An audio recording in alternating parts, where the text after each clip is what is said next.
What is the most inappropriate time where you just couldn't hold back your laughter? Story 1. Back when I was about 12 or so, my friend's mom's boyfriend was really into bicycle racing. He got some tickets to an event in the city from another cycling friend of his. There were multiple events being held that day, one of which was a regional Special Olympics charity event or something. Anyway, we're sitting in the stands at this big track near the first turn. The track had been reformatted from the original circle to have more turns and stuff, so the first turn was marked out by lines along the ground. A giant wall of hay bales with big ol' orange arrows on it pointing left. So the Special Olympics race starts. The racers have a bit of room to start off, so the pack of about 30 people stretches out as some gain speed and some lag behind, etc. Except when the guy out front gets to the first turn that we were sitting at. Instead of turning like at all, he keeps going and slams full speed right into the wall of hay bales. So me and my friend, remember 12 years old, started cracking up a bit, but it was nothing super serious, especially since everyone else reacted a bit too. That was until the next bit happened. So the guy in second place comes up to the turn, and he also slams full speed into the wall of hay bales. And then the guy in third place, and fourth, and fifth, etc., until 15 or 20 Special Olympics cyclists are all piled up in a massive crash, and their handlers and event staff are all trying to get in there and sort it out. Once that happened, even the mom's boyfriend was laughing hysterically right along with us. We were getting the death stare from 90% of the people in the stands. We just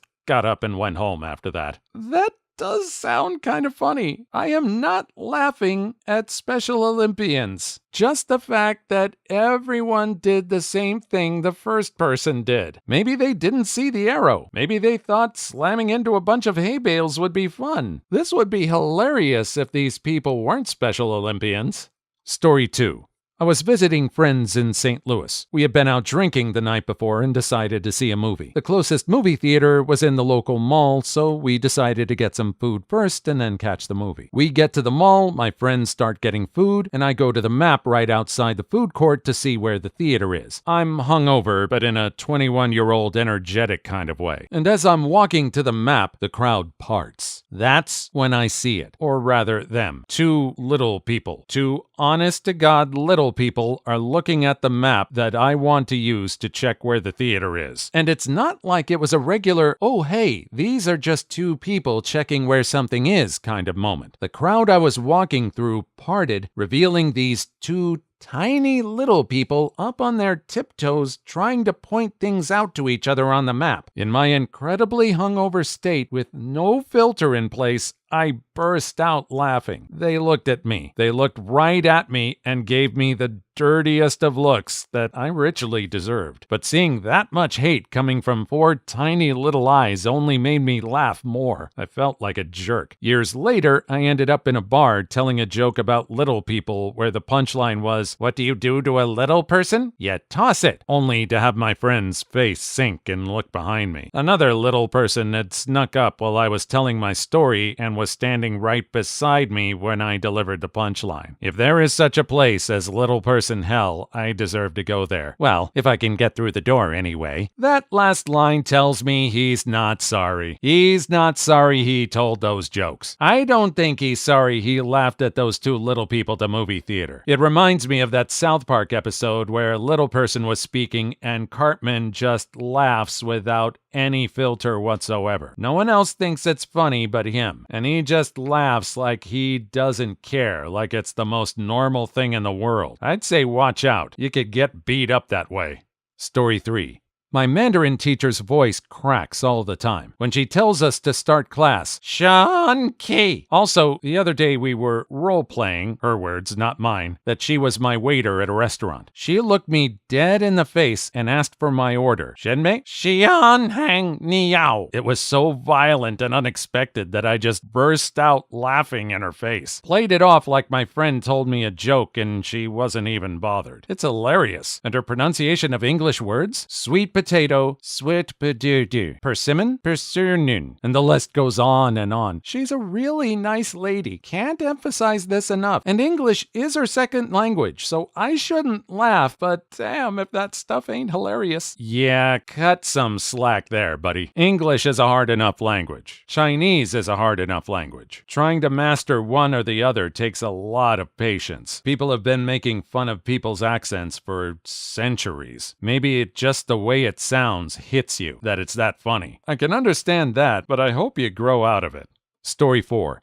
I had to tell my granny that an old friend of hers had passed. The friend had kind of an unusual name, like Leonora Elmira Thrackenbarker, or something like that. Just an outlandish name. I was 13 at the time and had never had to break that kind of news to anyone before. I went into the kitchen, sat down at the table where she was, took a deep breath and said, "Granny, Mom just called and said Leonora Elmira Thrackenbarker passed away," and immediately cracked up. The laughter exploded out of me. I clapped my hand over my mouth, but it was one of those times that the harder I tried not to laugh, the worse it got. Thank God, my granny started laughing. We laughed for 10 or 15 minutes. One of us would start to wind down, look at the other one, and bust up again. Eventually, we calmed down, and I apologized. She said it was okay, that her friend had a great sense of humor and would have appreciated laughter over tears any day. Story 5. My best friend Joey passed away in '08, and I sang a song and spoke at his funeral. His pastor said a few words before it was my turn to speak, and he told a story about my friend. When my friend was 13, his stepmom had come home from work. She found Joey in the kitchen crying and very upset. When she asked him what was wrong, he went on to tell the story of how their dog kept barking, and when he went out to check on him, he found a huge snake near the dog pen. He ran in to get his pellet gun to shoot the snake, but when he tried to shoot it, the dog jumped in front of him, and he had accidentally shot the dog. The pastor told this story as an example of Joey's love and sensitivity. Everyone cried. Then it was my turn to speak. I should mention that his stepmother and I have never gotten along, and she blamed me for every bit of trouble Joey ever got into. As I started to speak, I contemplated not saying what I was about to say, but I knew Joey would have loved it. So I started by saying one of my favorite stories about Joey was when we were in 8th grade and he called me freaking out because his dog kept barking while he was trying to take a nap and wouldn't shut up. So in a sleepy stupor, he grabbed his pellet gun and shot his dog in the leg, not thinking it would actually hurt him, just shut him up. Keep in mind, he was only 13. But when he realized that he had actually hurt the dog, he was scared to death that his stepmom, evil witch, would be ticked and ground him for a month. So I told him, before your stepmom comes home, put a little bit of soap in your eyes, we were 13, and pretend to cry. Then tell her you were saving him from an evil poisonous snake and accidentally you shot him. Then I giggled. Everyone's mouth dropped in horror. I stood there at the podium in front of over 500 people, including his stepmom. I could feel my face turn hot and I got a little dizzy. Thank God one of our friends yelled out, "That's our Joey!" and everyone started laughing, except for his stepmom. I hate that shrew. Story 6.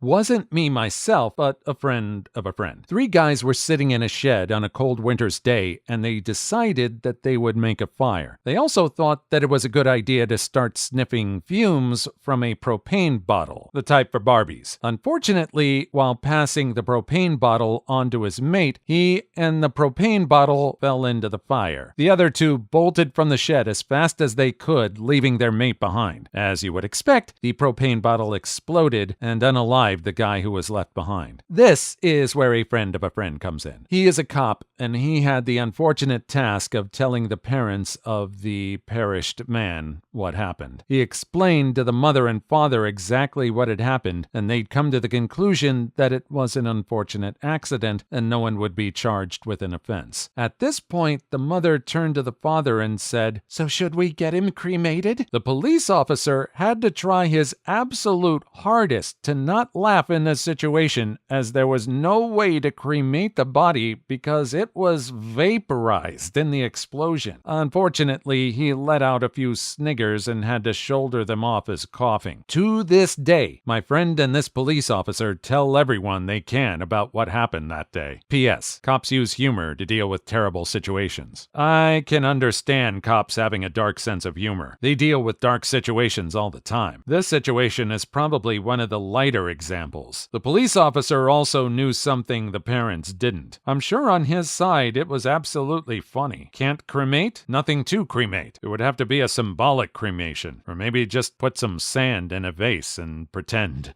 Story 7. I work as a software developer, and my mate and I had to develop a CMS module, content management, where customers could upload descriptions, images, etc. Naturally, we tested the image upload function with some filth we found on 4chan. I remember in particular 4 images we uploaded to test an image rotator: a dog with a t-shirt, a girl with her breasts out, a bloke having a wank, and an old woman having a poo. One day, my boss was suddenly really angry as these images having been saved on our hard drives found their way up to a server. When I asked him what they were, and he came out with boobs, wanking, pooping in a really serious voice, I completely lost it and started making snorting noises trying to contain myself. Story 8. I saw a small child, 3 years old at the most, chasing his mom near a bus stop, running after her giggling. Then all of a sudden, the kid ran straight into the bus stop glass and fell down crying. Extra story. Some friends and I went to see The Day After Tomorrow. There's a scene where the hospital has no power left. There are only a few nurses and a perishing boy left. From what I remember, we'll call the boy Timmy. And they're wondering what they'll need to do. The situation is hopeless. A sad scene. Quiet theater. I lean over to my friend and whisper, "We're going to have to eat, Timmy." He struggled to hold back his laughter.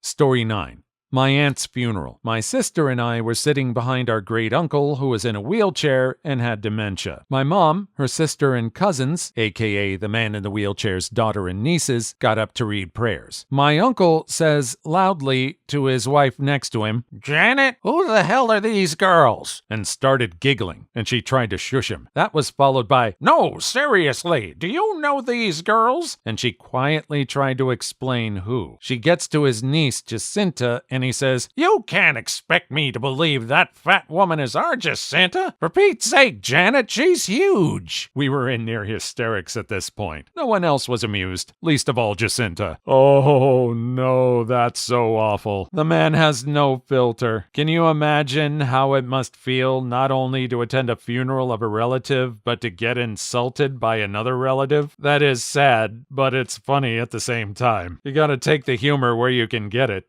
Story 10. We were listening to everyone's "Tell Me a Story" speech in speech class. The whole day, all the speeches were pretty funny, or at least lighthearted. Then the next girl that gave her speech started out in a lighthearted tone, and I was expecting a joke at the end. The speech was about their family vacation in which they get separated from their aunt. The speech ended with the line, "We eventually found her after the 3rd day in a dumpster. She had been violated and unalived." Story 11. At my grandma's funeral. She used to do some acting and wanted one of her old actor friends to sing at her funeral because she thought his voice was so beautiful. So we're all sitting there crying and upset, and her friend begins to sing. His voice had way too much vibrato. It wasn't a horrible voice, but damn, that vibrato was over the top. We all quickly went from crying to sniggering, trying hard not to hold back our laughter. Story 12. At a funeral, I was paying respect to my recently deceased girlfriend's grandmother with her at my side. I got in front of the coffin. I looked at the deceased and noticed her face was all stretched up in a kind of funny way, and the makeup was totally awful. I'm now bursting out laughing while at the same time trying to control it by biting my lips pretty hard, resulting in me making a very disturbed face right in front of everyone at the funeral home. Did anyone else have any reaction like that? Sounds like the funeral home did a completely awful job. In a way, I'm glad he recognized how bad it was. It means that he got to know the girlfriend's family pretty well. You want your funeral to give you a dignified send-off. If your body gets this kind of laughter as a reaction, you better start asking some questions about your mortician. Story 13. At my friend's sister's funeral, her sister's best friend was giving a speech. She said something like, "Leora, David and I used to hang out all the time. We made a great threesome." And I burst out laughing. Was slightly awkward, but I didn't care. My friend loves me for it, and so do his parents, I think. It was a really tough time, and I think the lightheartedness of the inappropriate laughter helped.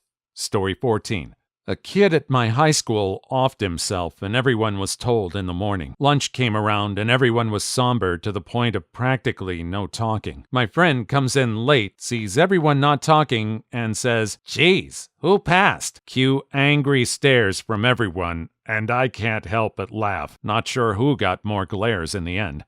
Story 15. Saw a prissy 40-something princess walk into a restaurant and completely slipped on her fashionable but zero-function shoes and fell like a sack of lead. It honestly looked like she was trying to wipe her butt with her elbow. I wish I could say I was 12 years old at the time, but this was only about 3 months ago. I'm 42. Finally, we have a story that doesn't take place at someone's funeral. I'll take this story. It's a break from all those funeral ones. And this one's mild. This is just basic schadenfreude. Story 16. Was watching Captain Phillips last night with a couple mates. Near the ending, there was a scene where Tom Hanks is screaming and crying, and everyone's emotional in the cinema, and I just turn to my mate and say, "Tom Hanks is actually taking a dump," and we both burst out laughing. It was probably the worst time to laugh. We were also high, so that made it worse. Story 17. At a funeral sitting next to my best friend. He was wearing a super nice suit. He crosses his legs, and I look over, and he's wearing these Lycra ankle socks one would wear when bicycling. I don't know why, but it just struck me as the most hilarious thing I ever saw, and I absolutely lost it. Story 18. I was at a dinner and there was a motivational speaker. Guy rolls up in a wheelchair. My friend leaned over and said, "I thought we weren't having vegetables until dinner." It was completely silent and I lost it. Oh, no. That one is awful. This is one of those situations where the room is just such a tight atmosphere that any bad joke would just break the tension. I don't know if that joke is even that funny. It's just that when you're anticipating everything and then this happens, you're just looking for anything to just break the tension and have a laugh. Any release will do. Story 19. One day I was driving back from bowling with one of my mates. It was silent and he just came out with it. "I thought I had found a lump on my spheres." He was absolutely serious and I burst out laughing. He still talks about how much of a bad bloke I am. Story 20. I was the only Westerner at a big award ceremony in China. I had to wait whilst the name of the award recipient was read and shake their hand. Was doing fine until it was announced that Fanny Pong had won an award. Story 21.